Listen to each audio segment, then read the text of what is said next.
பேரறிஞர் அண்ணாவின் 56வது நினைவு தினத்தை முன்னிட்டு சமூக நலன் மற்றும் மகளிர் நலத்துறையின் அமைச்சர் கீதா ஜீவன் தலைமையில் அமைதி ஊர்வலம் நடைபெற்றது. தமிழகத்தின் முன்னாள் முதலமைச்சரும் திராவிட முன்னேற்றக் கழகத்தை தோற்றுவித்தவருமான பேரறிஞர் அண்ணா அவர்களின் 56வது நினைவு தினத்தை முன்னிட்டு தூத்துக்குடி வடக்கு மாவட்ட திமுக சார்பாக ராஜாஜி பூங்கா முன்பு இருந்து அமைதி ஊர்வலம் ஆரம்பித்து புதிய மாநகராட்சி அலுவலகம் அருகில் உள்ள பேரறிஞர் அண்ணா அவர்களின் முழு உருவ சிலைக்கு சமூக நலன் மற்றும் மகளிர் உரிமைத்துறை அமைச்சர் கீதா ஜீவன் மாலை அணிவித்து மரியாதை செலுத்தினார். இந்த அமைதி ஊர்வலத்தில் தூத்துக்குடி மாநகராட்சி மேயர் ஜெகன், உள்ளாட்சி பிரதிநிதிகள், மாவட்ட கழக நிர்வாகிகள் உள்ளிட்ட பலர் கலந்து கொண்டனர்.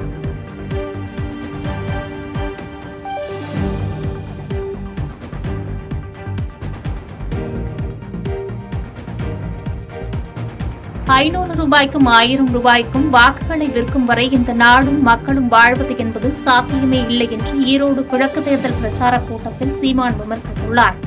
ஈரோடு கிழக்கு சட்டமன்ற தொகுதி இடைத்தேர்தலில் நாம் தமிழர் கட்சி சார்பில் வேட்பாளராக போட்டியிடும் சீதா லட்சுமியை ஆதரித்து கட்சியின் ஒருங்கிணைப்பாளர் சீமான் ஈரோடு பெரியார் நகரில் நடைபெற்ற தேர்தல் பிரச்சாரக் கூட்டத்தில் பேசினார். அப்போது பேசிய அவர், பொருட்களை இலவசமாக அளிப்பதுதான் வளர்ச்சி என்று பேசுவது தவறானது என்றும் 500 ரூபாய்க்கும் 1000 ரூபாய்க்கும் வாக்குகளை விற்கும் வரை இந்த நாடு முன்னேறுவதில் சாத்தியமே இல்லை என்றும் சாடினார். மேலும் தங்களது வேட்பாளர் சீதா லட்சுமிக்கு வாக்களித்து சட்டமன்ற உறுப்பினராக தேர்ந்தெடுக்கப்பட்டால் அவர் அரசின் குறைகளை எதிர்த்து போராடுவார் என்றும் கூறி வாக்கு சேகரித்தார்.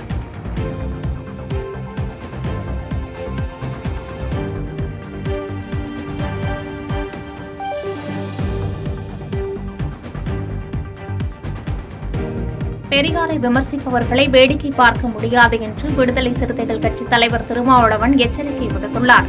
கடந்த ஒரு மாதமாக பெரியார் மீது நாம் தமிழர் கட்சியின் தலைமை ஒருங்கிணைப்பாளர் சீமான் கடுமையான விமர்சனங்களை முன்வைத்து வருகிறார். இதற்கு தமிழ்நாட்டின் பல்வேறு அரசியல் கட்சியினரும் தொடர்ச்சியாக பதிலடி கொடுத்து வருகின்றனர். இந்நிலையில் திண்டிவனம் அருகே மறைந்த விசிக நிர்வாகியின் படத்திறப்பு விழாவில் பங்கேற்ற அக்கட்சியின் தலைவர் திருமாவளவன் உரையாற்றினார். அப்போது தெரிவித்த அவர், தேர்தல் என்பது நமக்கு இடையில் வந்து போகிற நிகழ்வு மட்டுமே என்றும் எம்எல்ஏ, எம்பி போன்ற பதவிகள் நம் பயணத்தில் ஒரு இளைப்பாறல்தான்.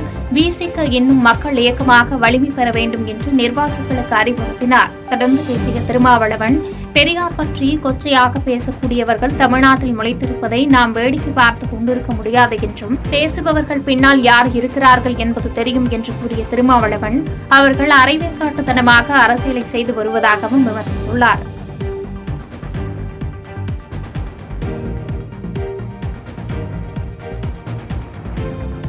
நாமக்கல் மாவட்டம் ராசிபுரம் சுற்றுவட்டாரத்தில் அதிகாலை வழக்கத்திற்கு மாறாக கடும் பனிமூட்டம் நிலவியது. இதன் காரணமாக ராசிபுரம் ரயில் நிலையத்தில் சிக்னல் தெரியாததால் சரக்கு ரயில் நிறுத்தப்பட்டது. மேலும் சாலையில் எதிரே வரும் வாகனம் தெரியாததால் தங்கள் வாகனத்தின் முகப்பு விளக்கை எரியவிட்டபடி வாகன ஓட்டிகள் பயணித்தனர். இதேபோன்று கள்ளக்குறிச்சி மாவட்டம் உளுந்தூர்பேட்டை சுற்றுவட்டார பகுதிகளில் கடும் பனிப்பொழிவு காணப்பட்டது. இதனால் சென்னை, திருச்சி, உளுந்தூர்பேட்டை, சேலம் 4 வழி சாலைகளில் செல்லும் பெரும்பாலான வாகனங்கள் மெதுவாக ஊர்ந்து சென்றன. மேலும் 4 வழி சாலைகளில் முன்னால் செல்லும் வாகனங்கள் தெரியாத அளவுக்கு பனிப்பொழிவு காணப்பட்டதால் வாகன ஓட்டிகள் முகப்பு விளக்கு எரியவிட்டபடி வாகனங்களை ஓட்டி சென்றனர். மேலும் கடும் குளிர் நிலவியதால் பொதுமக்களின் இயல்பு வாழ்க்கை பெரிதும் பாதிக்கப்பட்டது.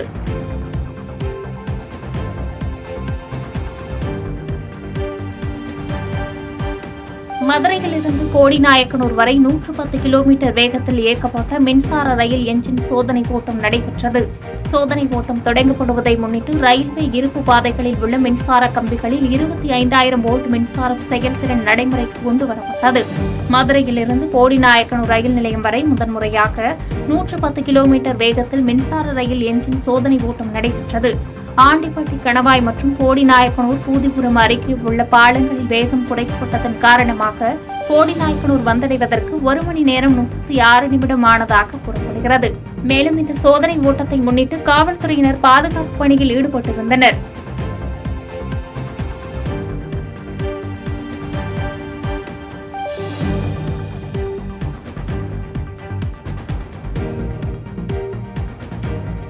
புதுச்சேரியில் உள்ள புனித அந்திரே ஆலயத்தில் நடைபெற்ற ஆடம்பர தேர் பவனியில் திரளான கிறிஸ்தவர்கள் கலந்து கொண்டு பிரார்த்தனை செய்தனர்.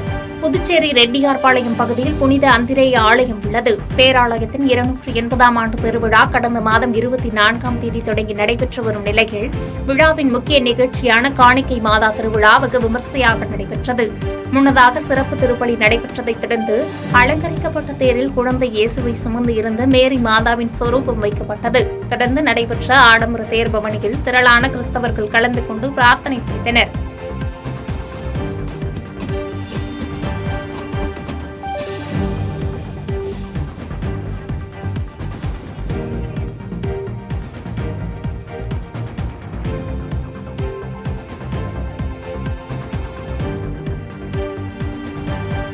பஞ்சப்பள்ளி அருகே மின்கசிவால் ஏற்பட்ட தீ விபத்தில் வீட்டிலிருந்த 15 சவரன் தங்க நகை மற்றும் 2 லட்சம் ரூபாய் ரொக்கம் எரிந்து சேதமான சம்பவம் பரபரப்பை ஏற்படுத்தியுள்ளது.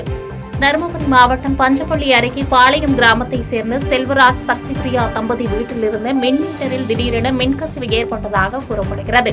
பின்னர் சிறிது நேரத்தில் தீப்பற்றி எரிந்து வீடு முழுவதும் தீ பரவியுள்ளது.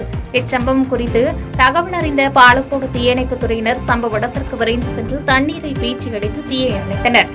இருப்பினும் இந்த தீ விபத்தில் வீட்டில் இருந்த பிரிட்ஜ் உள்ளிட்ட வீட்டின் உபயோகப் பொருட்கள் மற்றும் 2 லட்சம் ரூபாய் ரொக்கம் மற்றும் 15 சவரன் தங்க நகைகள் ஆகியவை தீயில் எரிந்து கருகியதாக கூறப்படுகிறது.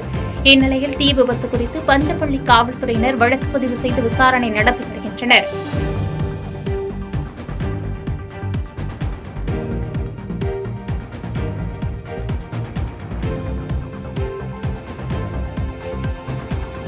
கடலூர் மாவட்டம் பன்ருட்டி அடுத்த பூங்குளம் கம்பன் தெருவில் மின்விளக்குகள் எரியாததால் மக்கள் இரவு மின்கம்பத்தில் தீப்பந்தம் ஏற்றி தங்களது எதிர்ப்பை தெரிவித்தனர். கம்பன் தெருவில் சுமார் 150க்கும் மேற்பட்டோர் வசித்து வருகின்றனர். இந்த கிராம வீதிகளில் உள்ள தெருவிளக்குகள் கடந்த 1 மாதங்களுக்கு மேலாக எரியவில்லை. இதனால் அப்பகுதி மக்கள் இரவு வீதிகளில் உள்ள மின்கம்பங்களில் தீப்பந்தத்தை ஏற்றினர். இரவு நேரத்தில் பாம்பு உள்ளிட்ட விஷ பூச்சிகளின் நடமாட்டம் உள்ளதால் அச்சத்துடன் வாழ்ந்து வருவதாக வேதனை தெரிவிக்கும் அப்பகுதி மக்கள் ஒன்றிய நிர்வாகம் விரைந்து நடவடிக்கை எடுத்து தெருவிளக்கு அமைத்துக் கொடுத்து மக்கள் அச்சமின்றி வாழ வழிவகை செய்ய வேண்டும் என்று கோரிக்கை வைத்துள்ளனர். பூங்குளம் பஞ்சாயத்தில் கம்ப நகரில் வயதானவர்கள் ஒரு 50 மேற்பட்டவர்கள் உள்ளார்கள். இந்த நைட் நேரத்தில் சில நேரத்தில் உடம்பு செல்ல ஆஸ்பத்திரிக்கு போகும்போது ஒரே இருட்டாக இருக்குது. நாய் பாம்பு பலி ஏதாவது குறுக்க போகுது, கஷ்டமாக இருக்குது. இது பல முறை அதிகாரிகிட்ட லைட்டு எரியலை என்று சொல்லியும் எந்த நடவடிக்கையும் எடுக்கவில்லை. அதனால் நாங்கள் எதிர்ப்பு தெரிவிப்பதற்காக இந்த தீபந்தத்தை கொளுத்தி எங்கள் தெருவுக்கு வெளிச்சத்தை ஏற்படுத்தி நாங்கள் இன்று ஆரம்பித்துள்ளோம். இது நாளைக்கு எங்களுக்கு தீர்ப்பு எங்களுக்கு நல்ல ஒரு சொல்யூஷன் கிடைக்காவிட்டால் திரும்பவும் இந்த தீபந்தத்தை தொடர்ந்து